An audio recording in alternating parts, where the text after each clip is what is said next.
Hello and welcome to the new video. If this is your first time here, my name is Hannah and today I wanted to share with you all the books that I have read in April, my updated book blanket, and also my May reading plans. Hello, welcome or welcome back. I hope you are well. I'm currently suffering from a little bit of a head cold. My throat hurts, my head hurts, my eyes hurt. I don't know if it's an allergy or if it's a cold, but I'm not feeling the best. So I'm gonna try to keep this video short and sweet. We'll be talking about some books I have read in April, and also I want to show you my updated book blanket, and I want to talk very briefly about my May reading plans. So let's start with some fun stats courtesy of the story graph. So according to the story graph, in the month of April, I have read 14 books, just over 1,000 pages, and just over 100 hours of audio. It took me on average 5 days to finish a book. The main moods for my reading were, as per usual, dark, tense, mysterious, and some emotional as well. My main genres that I read in April were, as per usual, horror taking the top spot. Then we had some LGBTQ. We had some short stories this month, some fantasy, some young adult, and some thriller as well. 50% of the books I read via audio, 21% digital, and 29% print. My average star rating was 3.79 stars. I had one 1-star book, one 2-star book, two 3-star books, 6 4-star books, and 4 5-star books. I also had 2 DNFs. One of them was a Brandon Sanderson, Tress of the Emerald Sea, and the other one was The List by Yomi Adegoke. I'm hoping I'm pronouncing it right. Let's move on to the cover collage from Storygraph with some star ratings.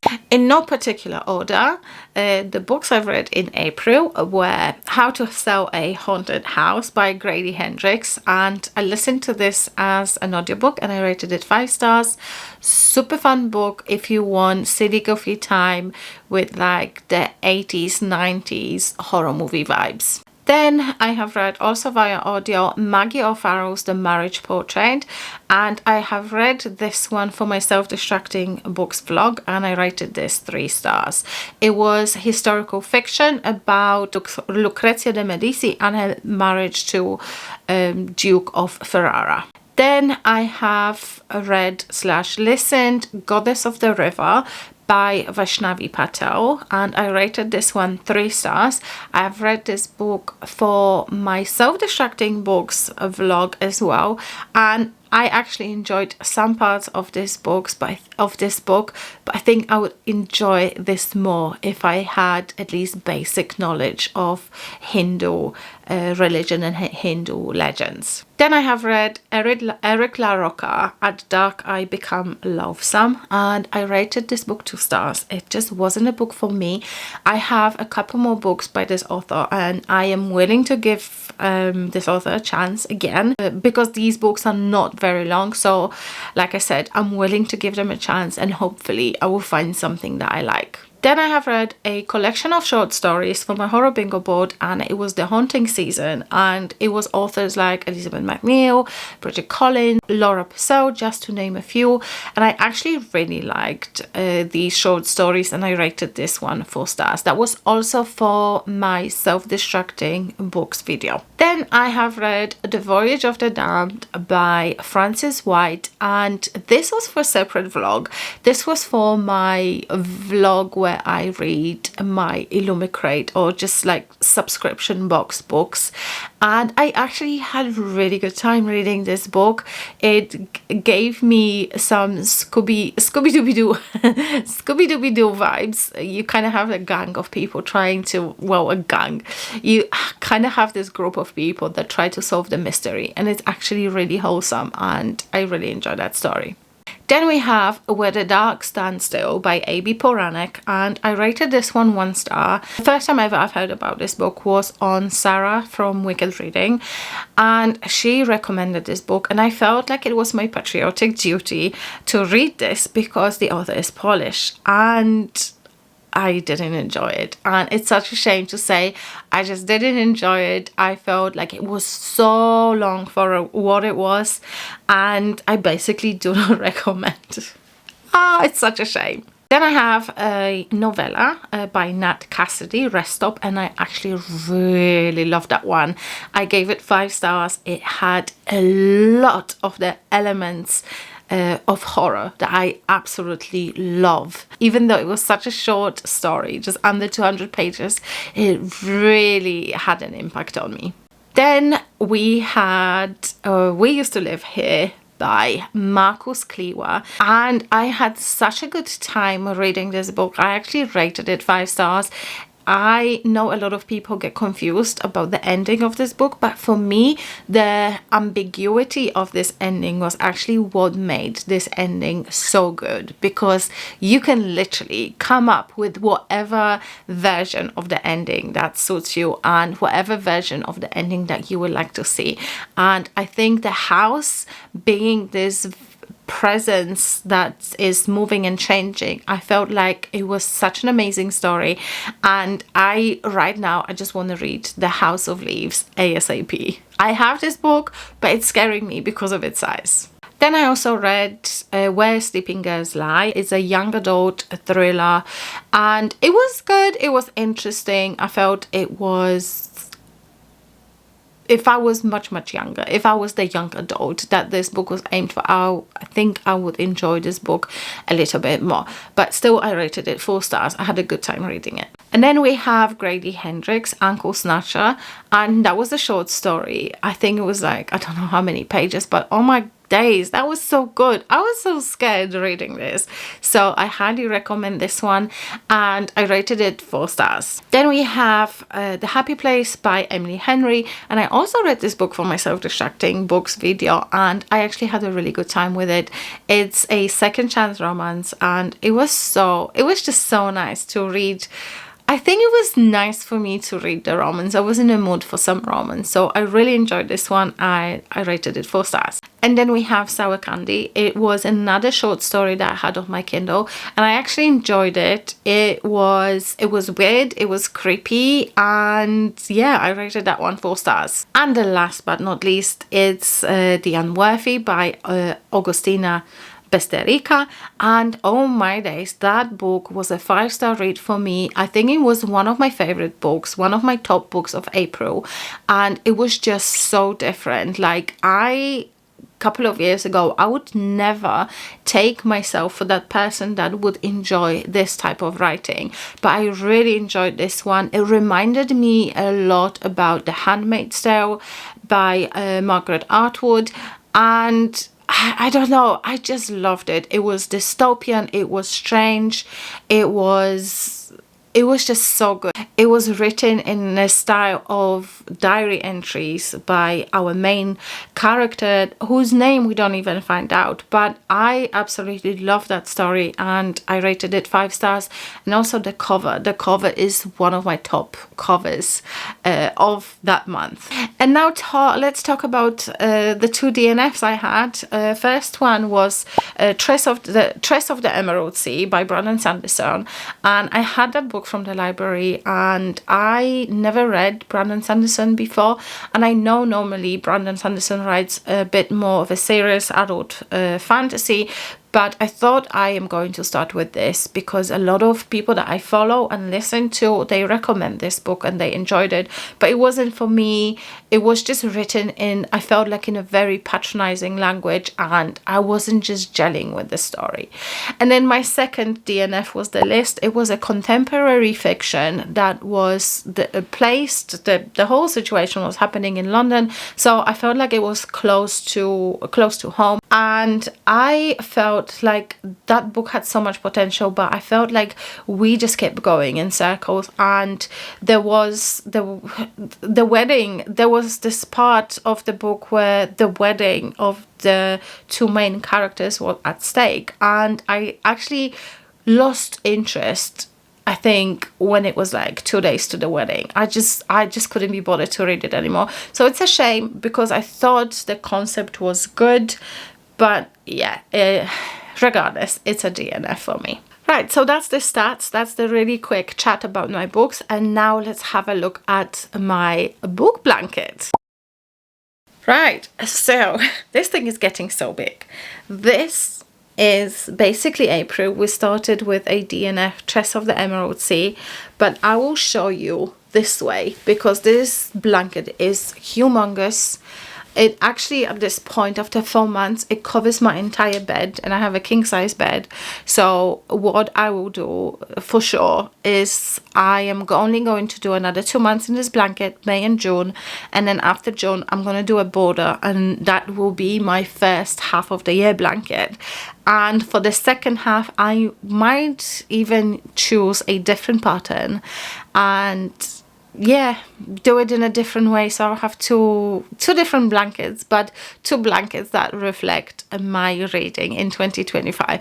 I think I love doing this. This is such a cool, I don't know, I'm just so happy that I had this idea to do this, and seeing how many 5 stars, how many DNFs, how many 4 stars, and you know, and so on and so forth I had in a year. I think it's a really good. It's like here, for example, you can see I had a 5 star, 4 star, 5 star, 4 star, 5 star, 4 star, 3 star. So yeah, I think it's really, really fun for me. At least it's a fun thing to do, and I love my book blanket. Okay, so now let's just quickly talk about my May reading plans. In April, I feel like even though I had such big plans, I didn't really read a lot from my set TBR. And in May, I think I am going to just mood read, because even in April, I was picking up books that were not technically on my TBR. But I enjoyed my reading in April. So I think I'm going to continue.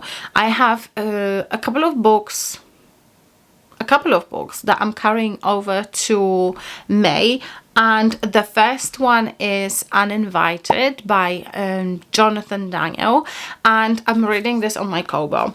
And this is basically, from what I gather, I've only read about 40 pages at this point. This is a zombie story. This man, a grieving man, he's lost his wife. I have no idea how yet, but he's lost his wife, and his company is sending him on like a manager's retreat as a thank you for having great sales and whatnot. And they go to this island with like some other people, and he has a very he wakes up in the morning hangover, and it's so quiet, he can't see anyone, and he ventures into this whole hotel, and he sees a person eating another person. So yeah, this is how we find out that we're dealing with the zombies. Then he comes across a couple of people, and this is as much as I know. So that looks like fun. This is only a short book. I think it's around 200 pages, so I'm hoping it's not going to take me so long to read. However, I only use my Kindle, my Kobo at work, so it might take a while for me to finish this. Then I'm still reading Deep Cuts by Holly Brickley. That was actually on my last month's TBR, and I have about 100 pages left, which isn't a lot. I should be able to finish reading that in maybe a couple of hours. However, this is my bedtime book, and I read it at bedtime. So if I can only read for half an hour, I can only read maybe like 20 pages, 30 pages, and then I have to go to sleep. So it's taking me a while again. But so far, I'm enjoying this book. I will tell you more about this when I do my wrap up in my reading vlog. And yeah, it's basically a contemporary story, and it's to do with music, and I feel like it's kind of on the same same level, same topic, same subject as The Favourites by Lane Fargo and Daisy Jones and the Six by Taylor Jenkins Reid. It feels like a very similar vibe. I'm also getting the vibe of One Day by David Nicholson, I think he's the author, where we had these two people that meet on the graduation day from the university, and throughout the entire years they kind of like on and off together, and eventually they fall in love. So I'm kind of getting these kind of vibes from this book. I'm really enjoying this, and yeah, so I will let you know a bit more in my reading vlog, probably towards the end of the month. And then I only have a few books here that I would like to prioritize in May. I'm not saying that I'm going to read them, but these are on my priority list. And the first one is Sunrise on the Reaping by Suzanne Collins. This was also on my TBR last month, and I think the month before. I think I've read like a chapter, I think,